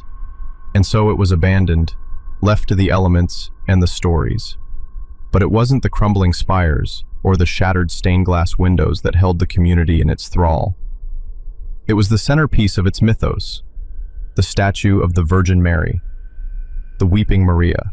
Photos showed a life-sized statue, her hands clasped in prayer, her serene face tilted downwards. And from her eyes, two dark reddish-brown streaks ran down her plaster cheeks, like dried blood. The rational explanation was simple: rainwater seeping through the ceiling and reacting with the rebar inside the statue, causing rust to leak out. A chemical process, mundane. But the stories told a different tale. They spoke of a presence in the church, of whispers in the empty nave, of faint organ music carried on the wind. They said the stains on the statue weren't static. They changed, deepened, sometimes even appeared wet. They said if you stared at her long enough, you could feel her sorrow. A sorrow so profound it had stained the very plaster of her being. For a photographer obsessed with capturing emotion in inanimate objects, this was the ultimate prize. I had to go. My guide into this world was Kenji Tanaka, a fellow explorer I'd met online. Kenji was a Tokyo native, a systems analyst by day, and a fearless haikyoist by night. He was cautious, pragmatic, and deeply respectful of the culture I was still struggling to understand. When I proposed the trip to Hachioji, he hesitated for the first time. "Alex-san," he said over a crackling video call, his face framed by shelves of manga, "that place is different. It's not like the others. It has a bad reputation. Yabai. Dangerous. That's why we have to go, Kenji, I argued, my own excitement overriding his caution. Think of the shots. A Gothic cathedral in the Japanese mountains, a crying statue. It's a masterpiece of decay. It's not just decay, he insisted, his voice low. My grandmother lives near Hachioji. She says the old people don't go near that mountain. They say the church was built on unhappy ground, a place where people came to grieve, long before any bricks were laid. They say the church didn't fail because of the economy. It failed because it was a house of manufactured joy, built on a foundation of genuine sorrow. The land, it rejected it. His words, meant as a warning, were like gasoline on a fire. A place with a history deeper than its own walls. This was more than just urban exploration. It was becoming an archaeological dig into the supernatural. We'll be careful, I promised. In and out before anyone notices, just us, the cameras, and the ghosts. He sighed, a long, weary sound that traveled across the digital ether. All right, Alex-san, but we go at dusk, and we do not stay after midnight, no matter what. That is the one rule the old stories agree on. I agreed, my heart pounding with a thrill that was equal parts anticipation and a sliver of genuine fear. I had no idea that I was agreeing to a pact with a place that had its own rules and its own way of ensuring they were followed. 2 weeks later, we were in Kenji's small K car, zipping away from the urban sprawl of Tokyo and into the deepening shadows of the western mountains. The transition was jarring. One moment, we were surrounded by a sea of concrete and light. The next, we were engulfed by a suffocating canopy of ancient cryptomeria trees. The road grew narrower, winding upwards in a series of nauseating switchbacks. The air grew cooler, thick with the smell of damp earth and decaying leaves. The setting sun cast long, distorted shadows that writhed across the asphalt like grasping fingers. My grandmother told me a story about the church, Kenji said, breaking a long silence. His knuckles were white on the steering wheel. It's not a story you find on the internet. I leaned forward, my recorder app already open on my phone. Tell me. During the time it was a wedding chapel, he began, a young woman was to be married there. Her name was, well, the name is lost. But she was deeply in love. The groom, however, was from a very wealthy, traditional family. They did not approve of her. They thought she was beneath them. On the day of the wedding, the groom's family confronted him. They gave him an ultimatum. The family fortune, or this woman. He chose the money. I felt a knot tighten in my stomach. What happened to her? She was left at the altar, in her white dress, in that grand, empty church. They say she waited for hours, praying to the Virgin Mary statue in the side chapel, begging for him to return. He never did. The story goes that she walked out of the church and into these woods, and was never seen again. He paused, taking a sharp turn that made the tires squeal. The staff who closed up that night, they swore they heard weeping coming from the chapel long after everyone had gone home. When they went to check, the room was empty. But when they looked at the statue of Mary, the streaks were there. They had never been there before. They said it was the bride's sorrow, absorbed by the statue, that she poured her heartbreak into it, until it too began to weep. So, the ghost, it's her? I asked, my voice a whisper. Kenji shook his head. That's the thing. No one reports seeing a bride. The whispers, the feeling of sadness. It's more vague. My grandmother says the bride's grief was just a catalyst. It was like a key that unlocked the older, deeper sadness of the land itself. The church is just a speaker, amplifying a scream that has been echoing here for centuries. We fell silent again.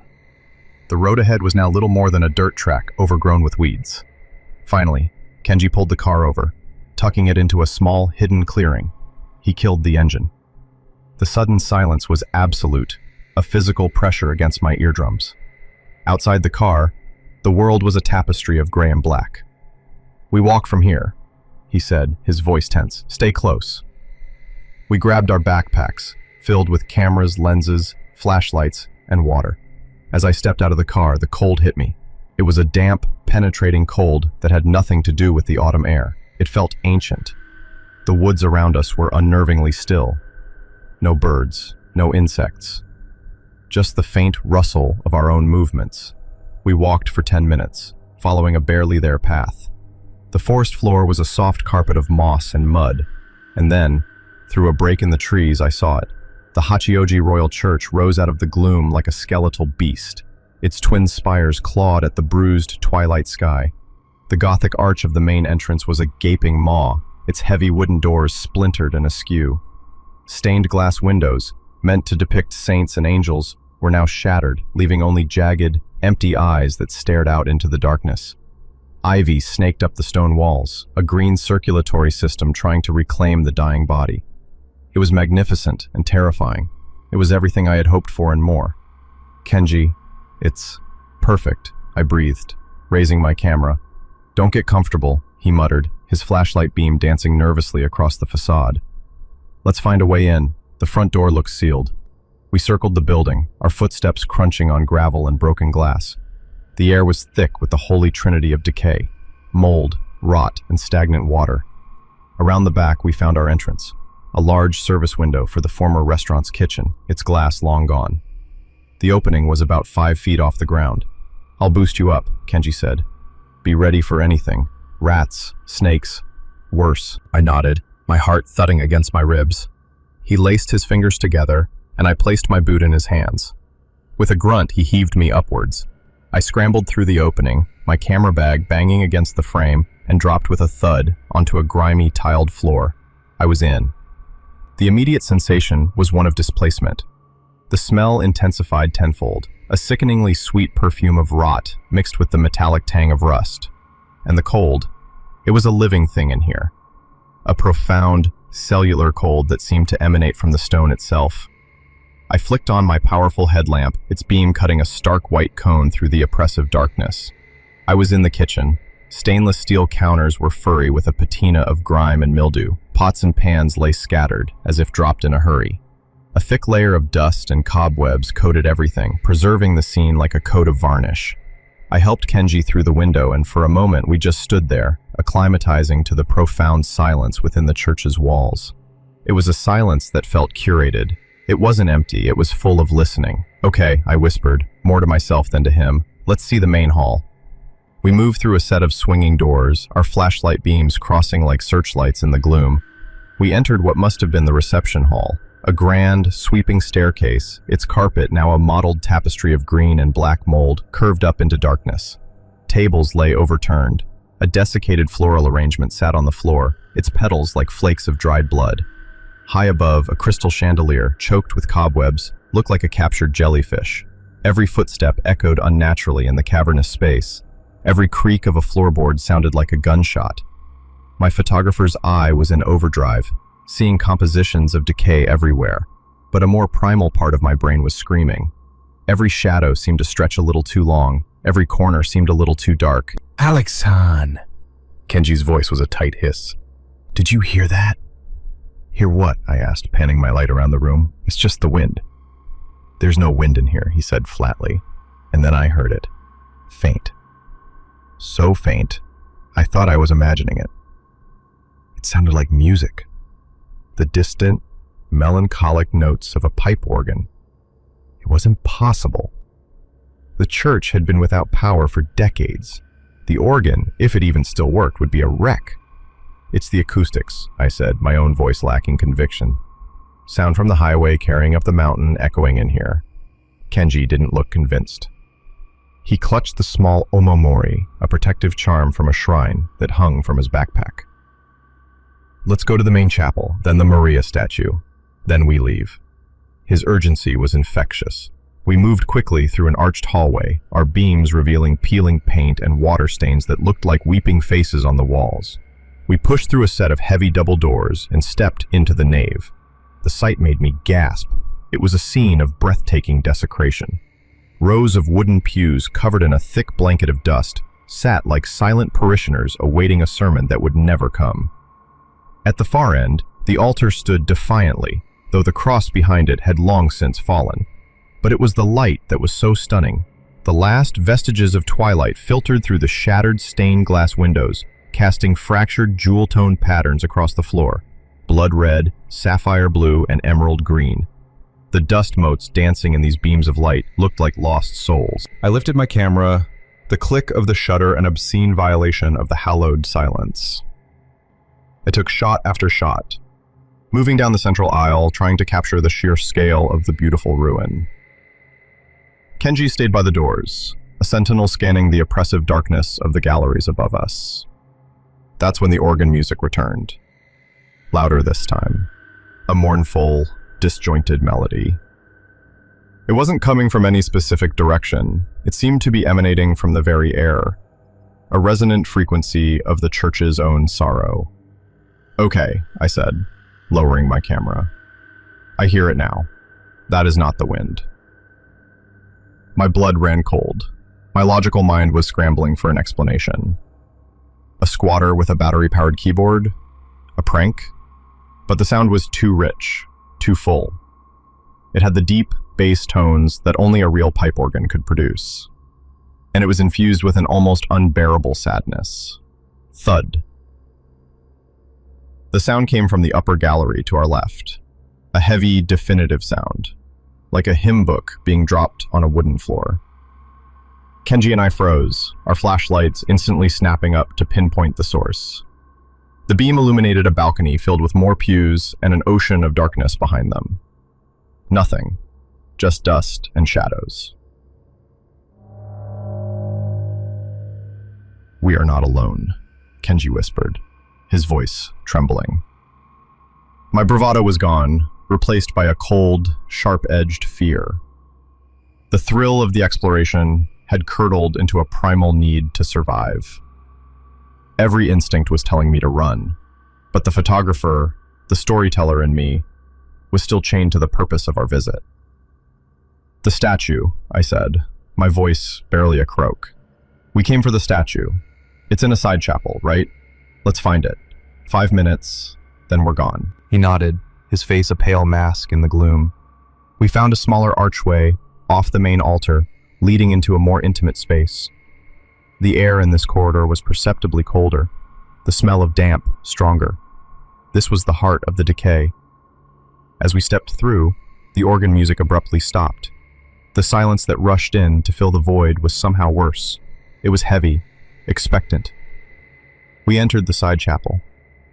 It was a small, circular room with a vaulted ceiling. A few kneeling benches lay toppled over. And there, against the far wall, standing on a simple stone plinth, was the Weeping Maria. She was just as the photos depicted, yet infinitely more powerful in person. The statue was beautifully crafted, her face a mask of serene acceptance. But the streaks, oh, the streaks. They were a violent scar on her placid beauty. In the focused beam of my flashlight, they didn't look like rust. They were too dark, too rich. They looked like old, dried blood. They started from the corners of her plaster eyes and ran down, carving paths through the dust and grime on her cheeks before dripping off her chin. I stood mesmerized, a moth drawn to a terrifying flame. The sorrow Kenji had spoken of was palpable. It radiated from the statue in waves, a psychic cold that seeped into my bones. This wasn't just plaster and rebar. This was a vessel, a container for an agony too great for any human heart to hold. "Okay," I breathed, forcing myself into professional mode. I unclipped my tripod, extending its legs with trembling hands. "Let's get the shot." I set up my camera, framing the statue carefully. I wanted a long exposure, to drink in every bit of the faint, ambient light and capture the oppressive atmosphere. Kenji stood guard at the chapel entrance, his flashlight beam sweeping back and forth down the dark corridor we had just come from. "Hurry, Alexon," he urged. I adjusted the focus, my eye pressed to the viewfinder. In the magnified view, the details were even more disturbing. The texture of the tears was rough, layered as if they had been freshly weeping over and over again for years. I pressed the shutter button. The camera began its slow 30-second exposure, the small red light on its body the only warm color in the room. We waited in silence. The only sound was my own breathing and the frantic pounding of my heart. 10 seconds. A floorboard creaked in the hallway outside. Kenji flinched, whipping his light around. 15 seconds. A whisper. So soft it was like the sigh of the wind. But there was no wind. It was a woman's voice, speaking in Japanese. I couldn't make out the words. It was just a sound of pure misery. "Kenji?"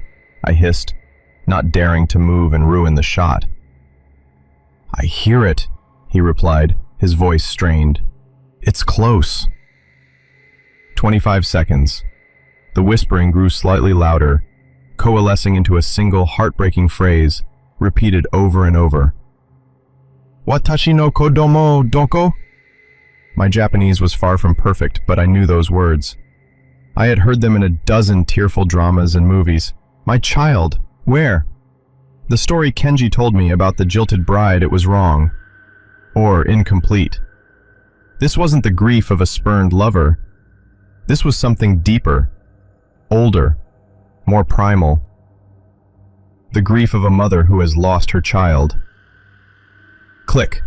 The shutter closed. The exposure was finished.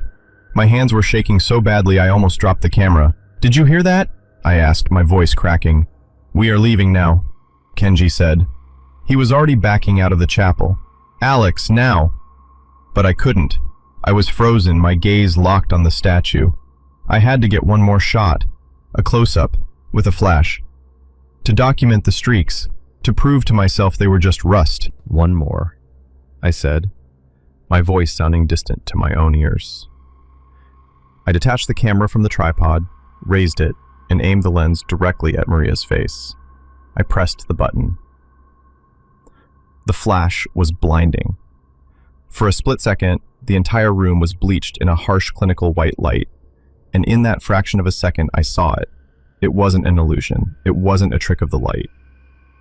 For the briefest moment, illuminated by the flash, the statue's face was not serene plaster. It was the contorted, agonized face of a real woman. Her mouth was open in a silent scream. Her plaster eyes were squeezed shut, and from them, fresh, wet, glistening red tears were flowing. And behind the statue, in the deep shadow between it and the wall, the flash revealed a second shape, small, the fleeting silhouette of a child no older than 5, with wide, terrified eyes, reaching out. The image was burned onto my retinas. My camera's screen, which should have displayed the photo I just took, was black. It read, "Card error." A scream tore from my throat. It was not a voluntary sound. It was a raw, animal noise of pure terror. At the exact same moment, the entire church roared to life. A deafening, discordant blast from the pipe organ shattered the silence, a chord of pure madness that vibrated through the floor and up my spine. Doors slammed shut in the distance with cannon-shot finality, and the whispering was no longer a whisper. It was a full-throated wail, a chorus of female voices screaming in unison from every direction. "Doko, Doko, Doko. Where? Where? Where?" "Alex!" Kenji's voice cut through the cacophony. He grabbed the back of my jacket and physically hauled me out of the chapel. We ran. We didn't look back. We sprinted through the dark corridors, the wailing pursuing us, the mad organ music seeming to shake the very foundations of the building. The air grew impossibly cold, and a wind, a real physical wind, tore through the hallways, trying to push us back.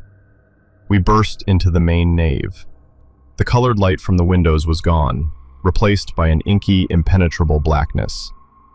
Our flashlight beams sliced wildly through the dark, revealing glimpses of pestering pews and the gaping darkness above.